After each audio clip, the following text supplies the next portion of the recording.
Машинаны эвакуатка алып кетиптир. Сондар, ассаламу алейкум. Машинаны эвакуатка алып кетиптир. Ол жерден карагыла. Ол жерде бир машина, одан кийин бир машина, менин машинам ушул жерде турган. Алып кетип калыптыр. Эми азыр барып чыгарып алыш керек. Бул жерде вроде бы эч кандай знак жок. Мен качан эле келсем машиналар постоянно турат, бош жер жок да. Анан эмнеге алып кетишкен билбейм. Каяка алып кетишкен, азыр таксопаркка чалдым. Машина каякта турат экен, бир карап берчи депчи. Азыр карап берет. Айтат адресин, ошол жерге уруп барып чыгып келейин. Бул дагы примерно бир идең дурайын, бир 5-6 миңдин жүзүн смело жетти да, жо 7 миңге чейин кетип калат. Акыркы ай эмне болуп атат билбейм. Көрүп турбайм, туугандар барыңарга ассаламу алейкум. Аким KG YouTube каналына кош келиптирсиңер. Печальный ушундай кайгылуу моменттерди дагы анча-мынча жүктөп бөлүшүп турайын. Таксиде ушундай жерлери дагы бар, жаңыдан чыгам дегендер үчүн жок дегенде кичине мындай кулакка информация болсун.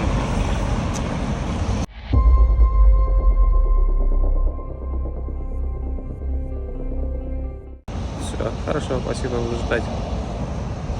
Ага, до свидания. Таксопарктан маалымат келек, анан 112-ге чалып туруп эле билдим. Дежурный часть номерин берди. Ошого чалып көрөйүн.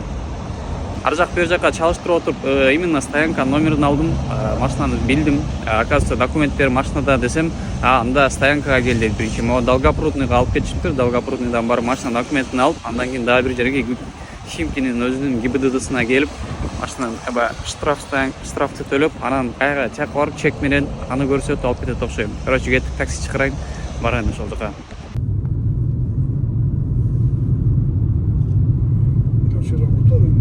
Такси менен келдик, алып келип койдум. Мынакей могул жер экен. Азыр кирип карайбыз.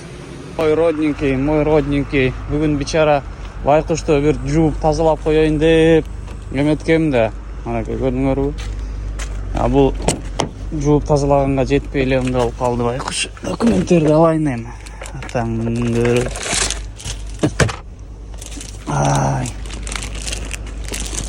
Прям үйдүн маңдайында, Печорашканын түбүндө центр при помощи ДТП деп эме ГИБДДдын центри бар, ошого барышым керек экен дагы. Документтеримди көрсөтүп, ГАИден разрешение алып, ошол жерде төлөгөн нерсени төлөп, бул жака келип туруп, за забор автомобиля эвакуаторго дагы эме төлөшүм керек экен. Канча? 300, жок, 6300 бир нерсе деп аткан. Азыр эми да бул жерден кайра үй жака такси чакырып барышым керек. Москва шаарында ишеничтүү таксопарктардын катарын толуктаган Атаман таксопаркын сунуштабай койбойм. Себептегенде парктын комиссиясы 2,5%. Акчаңыздар 24 четиге моментально эч кандай чектөөсү жок, жана эч кандай комиссиясы жок, чечип алсаңыздар болот. Таксиге текшерүү полный пакет документтер жасалат. Булар путевой лист, страховка, лицензия, ушундай документтерди. Россиянын бардык аймактарынан кошулуп иштесеңиздер болот. City Mobile'ге жана Яндекске туташтырып беришет, экономдон Майбахка чейин. Грузово, экспресс, кэш, пеший, курьер, алар деле бар, хош беришет. Анан таксопарк ара бир ай сайын акчалар розыгрыш уюштуруп турат. Төмөндөгү телефон номерлерге чалып бул жигиттен Аким KG YouTube каналынан деген сөздү айткансын унутпаңыздар. Баарыңыздарга ийгилик. На месте чечилбейби десем чечилет. Мен гаилерге чалып, там эмени жөнөт деп айта алам, бирок аларга да бир заблагодарность 3-4 миң жөнөтүшүң керек дейт. Андан көрө такси менен эле барып келген арзаныраак түшөт да. Тем более машинанын аккумуляторунда отуруп калыптыр, эң дурайын. Азыр келип ушул жерден дагы от алдырып чыгып кетем. Адам көп ичинде. Очередь качан келет билбейм.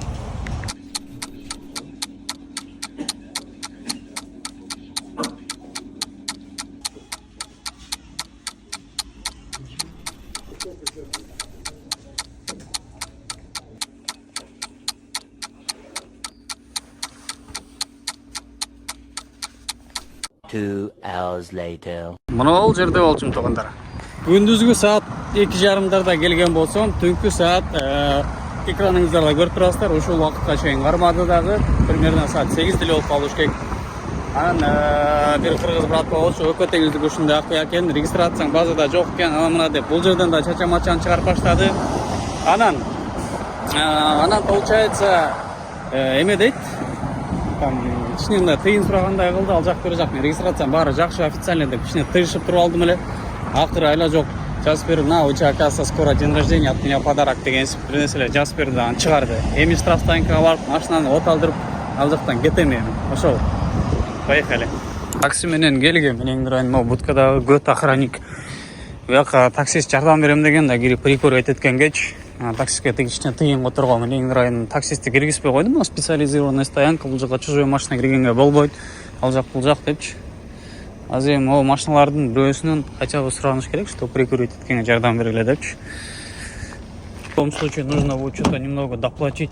Менин дурайын сидоразадан экен. Спецстоянкадан аман эсен чыгарып алдым дагы. Буюрса аэропорт Внукованы көздөп уруп жөнөдүм. Братандар келе турган бүгүн Кыргызстандан 4 адам. Ошолорду тосуп алышым керек саат 11ге. Саат 10:30 болуп атат. Жетишемби жетишпеймби көрөбүз иншалла. Кеттик. Мына ушундай алып чыгарып алдык туугандар. Азыр силерге общий эвакуацияга такси за неправильную парковку барына канча акча кетти ошолорду айтып берейин. Когда Аллах любит своего раба, он начинает испытывать его. Смотрите, а человек говорит, что не так? Может быть, Аллах не слышит меня? Мне тяжело с самого начала. В молодости было тяжело, повзрослел тоже, постарел тоже. Что же не так? Что же ты говоришь? Это признак любви Аллаха. Это все зависит от твоей веры, от того, как ты это осознаешь. Если ты воспринимаешь все через призму материального мира, то ты осознаешь это неправильно. А если ты воспринимаешь это взглядом верующего, и если ты смотришь на пример тех, кто был до тебя, кого любил Аллах, ты осознаешь, что это дар Аллаха.